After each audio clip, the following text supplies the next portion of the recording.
యోసేపులా ఉండు.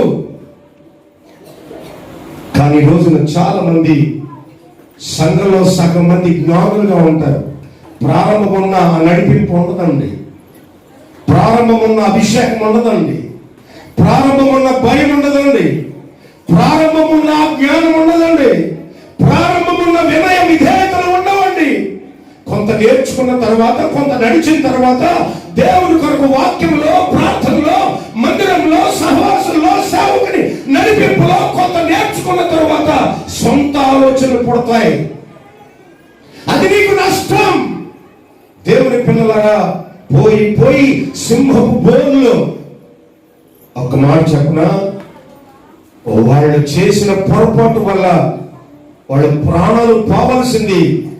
అదృష్టవశాత్తు మరలా ఆ నక్షత్రం ప్రత్యక్షమై వారిని నడిపించి ప్రభువును చూసిన తర్వాత మీరు ఈ మార్గంలో వెళ్ళొద్దు, వెళితే మీరు పోతారు అని చెప్పి వారిని పంపించారు. కానీ వారు చేసిన పొరపాటు వల్ల దైవ నడిపింపును మాని కొంతకాలం దైవ నడిపింపు. అందుకే నేను ఇక్కడ కూర్చున్న ప్రతి వారికి క్రిస్మస్ సందేశంగా నీ ప్రారంభపు దినాలలో ఉన్న భక్తి, సేవకుని పట్ల, సంఘం పట్ల, వాక్యం పట్ల ప్రారంభంలో ఉన్న వినయ విధేయతతో కూడిన ఆ భక్తి ఎలా ఉంది, ఈ రోజున ఎలా ఉందో ఆలోచించుకోవాలి. మన వయసు పెరిగిన దాని కొద్దీ, ఆస్తి పెరిగిన దాని కొద్దీ నీ భయము, భక్తి పెరగడం అత్యవసరం, అత్యవసరం. రోజులు గడిచే కొద్దీ, ప్రార్థనా జీవితం గడిచే కొద్దీ భయం పోతుందండి. ప్రభు లోకం అయిపోతాడు, పాస్టర్ గారు లోకం అయిపోతాడు, మందిరం ఆ రోజు ఉండేదేగా. చూసారా? అయితే విషయం ఏంటంటే వారి వలన యూదా బెత్లెహేములో 2 సంవత్సరాల లోపు మగ పిల్లలందరూ కొన్ని వేల మంది వధించబడ్డారు. కొన్ని వేల మంది. అసలు క్రిస్మస్ దినాన్న ఇలా కోలాటలే తప్ప వాళ్ళ వదం చూడరు. ఎంతో మంది చిన్న పిల్లలు ప్రభువు కొరకు అంత సాక్షులయ్యారు. చప్పట్లు కొడదాం గట్టిగా. వారికి చప్పట్ల ద్వారా దేవునిని కనపరుచుదాం. చిన్న చిన్న పిల్లలు, yes, they are crucified.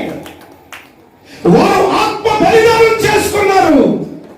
ఈ హేరోదు ఏం చేశాడో తెలుసా?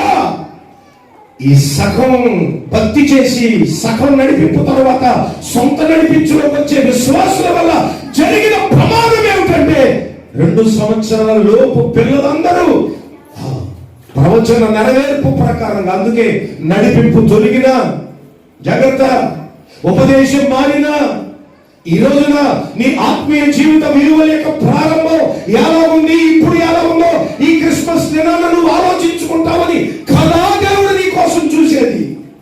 అందుకే కదా ప్రతి సంవత్సరం ఈ సెలబ్రేషన్, చెక్ యువర్ సెల్ఫ్, నిన్ను నీవు పరీక్షించుకుంటావని కదా ఈ రోజున ఈ క్రిస్మస్ ఆరాధన. నువ్వు కొత్త బట్టలు కట్టిన దానికి ప్రతిఫలం నిన్ను నువ్వు చెక్ చేసుకోవాలి.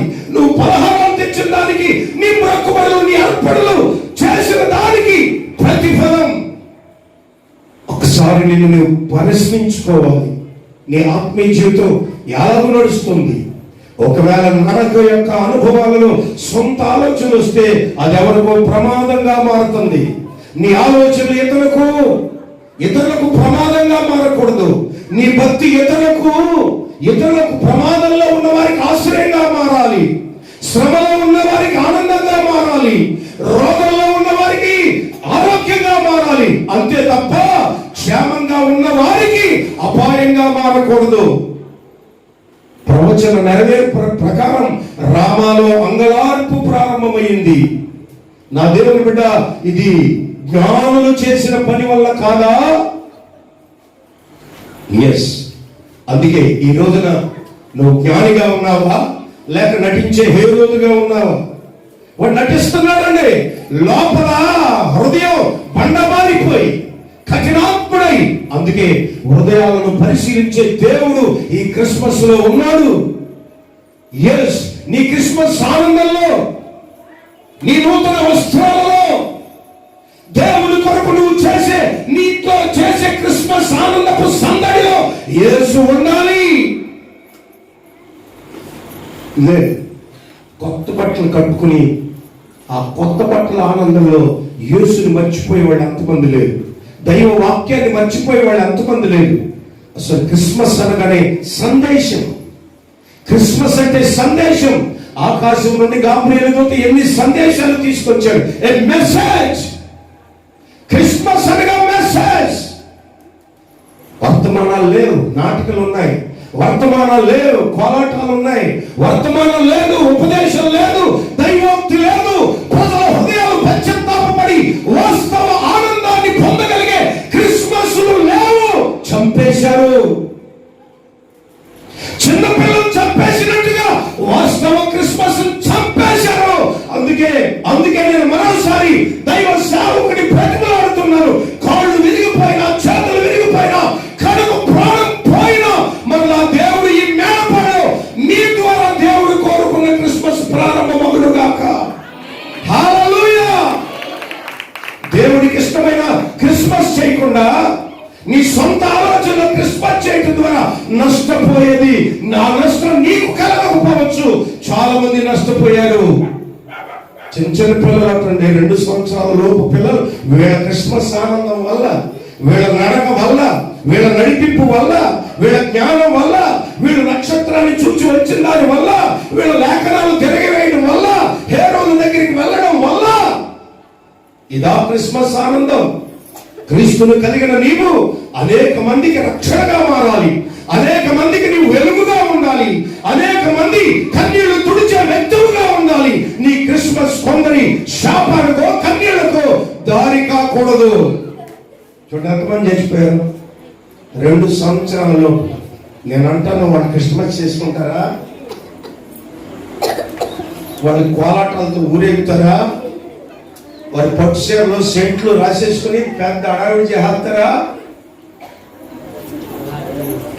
ఈ రాత్రి దేవుని బిడ్డలారా, నీ క్యారెక్టర్ ఎలా ఉందో ఆలోచించు. హేరోదు నటిస్తాడు, ద్వేషంతో, పగతో దైవ సన్నిధిలోనే ఉంటాడు. దేవుని బిడ్డ, నీ సొంత జ్ఞానంతో నువ్వు నడిస్తే కొందరికి అపాయం. అది నువ్వు బాగానే ఉండొచ్చు, నువ్వు తప్పించుకోవచ్చు. నక్షత్రం మరలా తిరిగి నీకు కనబడి ప్రభుని చూపించవచ్చు, ప్రభు దగ్గర ఆరాధన చేసి వెళ్ళొచ్చు. వేరే మార్గంలో నిన్ను దేవుడు తప్పించవచ్చు. కానీ నువ్వు చేసిన పొరపాటు ఎంతమందికి శాపంగా మారింది. కనుక ఈ రోజున నడిపింపు తప్పిన జ్ఞానులుగా ఉండి అనేకులకు నష్టాన్ని తీసుకొచ్చే వ్యక్తిగా ఉన్నావా? అలా ఉండి క్రిస్మస్ సెలబ్రేషన్ చేసుకుంటున్నావా? అంతేకాకుండా హేరోదు నటిస్తున్నాడు. బాబు, మీరు వెళ్ళండి, ఆ శిశువును చూడండి, ఆయన ఎక్కడ జన్మించాడో తెలుసుకుని నా దగ్గర కూడా రండి, నేను కూడా వెళ్ళి పూజిస్తాడా? ఎంత నటన, ఎంత దౌర్భాగ్యం ఇది. కనుక ఈ రోజున హేరోదు అనగానే నటించేవాడు, లోపల ఒకటి. కనుక వాక్యం వింటున్నప్పుడు లోపల ఒకటి, పైకి ఒకటి ఉన్న దేవుని సంఘాలలో, దేవుని మందిరంలో ఉన్న ప్రతి వ్యక్తి నాకు కాదు, దేవునికి హేరోదుగా కనబడతాడు. మీరు నాకు బాగానే కనబడతారు, మీరు నాకు బాగానే కనబడుతున్నారు.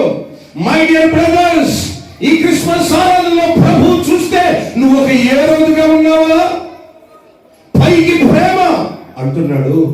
అయ్యా జ్ఞానులారా, మీరు వెళ్ళండి, ఆ శిశువును చూడండి, మీరు పూజ చేయండి, నేను కూడా వెళ్ళి పూజ చేస్తాను, నేను కూడా ఆరాధన చేస్తాను. ఈ మాటలు నమ్ముదామా? ఈ మాటలు వాస్తవమా? ఈ మాటలు యథార్థమా? ఈ హృదయం యథార్థమా? ఈ భక్తి యథార్థమా? ఈ రోజున క్రిస్మస్ లో కూర్చున్న దేవుని బిడ్డ యథార్థమైన హృదయం కలవారు కలరేమని దేవుడు చూస్తున్న ఈ సందర్భంలో, ఈ సమయంలో ఒక యథార్థమైన మనసు కలిగి యేసుక్రీస్తు ప్రభు క్రిస్మస్ ఆరాధనలో నువ్వు దేవుని ఆరాధించుదువుగాక.